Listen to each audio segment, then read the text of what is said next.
Question 8 MCQs के अंदर ये चीज़ है कि a man with his arms at his side is spinning on a light frictionless turn table. एक बंदा है जो अपने हाथों के साथ जो उसकी साइड में है वो स्पिन कर रहा है, अपने आप को टर्न कर रहा है एक ऐसी टर्न टेबल पर जो कि फ्रिक्शनलेस है, यानी कि जब जितना वो टर्न कर रहा है उतनी टर्न टेबल उसको टर्न कर रही है, क्योंकि उस टर्न टेबल के अंदर कोई भी फ्रिक्शन नहीं है कि उसको रोके।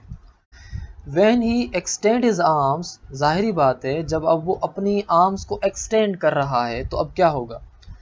अब यहाँ देखें, जब वो अपनी आर्म्स को बंधा हुआ था और वो मूव कर रहा था, टर्न कर रहा था, तो उसकी जो मोमेंट ऑफ इनर्शिया थी वो स्मॉल थी और उसकी जो एंगुलर वेलोसिटी थी वो लार्ज थी, और मोमेंट ऑफ इनर्शिया उसकी स्मॉल थी। मोमेंट ऑफ इनर्शिया स्मॉल होने की वजह यह है कि उसका सारा का सारा मास उसके सेंटर के करीब है, क्योंकि उसने हाथ बांधे हैं।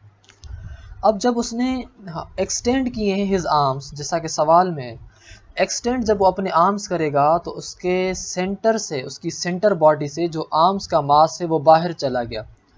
बाहर चले जाने की वजह से जो एंगुलर मोमेंट, एंगुलर वेलोसिटी है वो कम हो जाएगी, यानी उसकी जो एंगुलर स्पीड है वो कम हो जाएगी, मगर उसकी जो मोमेंट ऑफ इनर्शिया है वो ज़्यादा बढ़ जाएगी।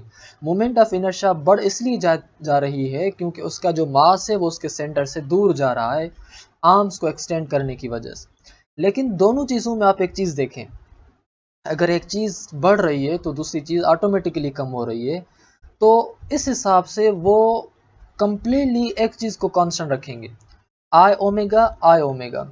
अगर आई यहाँ बढ़ रही है तो ओमेगा यहाँ कम हो रही है, एंगुलर वेलोसिटी। अगर मोमेंट ऑफ इनर्शिया यहाँ कम हो रही है तो एंगुलर वेलोसिटी यहाँ बढ़ रही है। तो ओवरऑल जो एल का वैल्यू है, यानी कि एंगुलर मोमेंटम का जो वैल्यू है वो कंजर्व हो रहा है। तो हम कहेंगे कि इस कंडीशन में जो टोटल एंगुलर मोमेंटम है वो रिमेन्स द सेम, वो आपकी सेम रहेगी, क्योंकि वो एक्सटेंड करे आर्म्स या बांधे आर्म्स को, दोनों कंडीशंस में जो वैल्यू एंगुलर मोमेंटम का है जो कि आई और एंगुलर वेलोसिटी का प्रोडक्ट है वो बराबर रहेगा।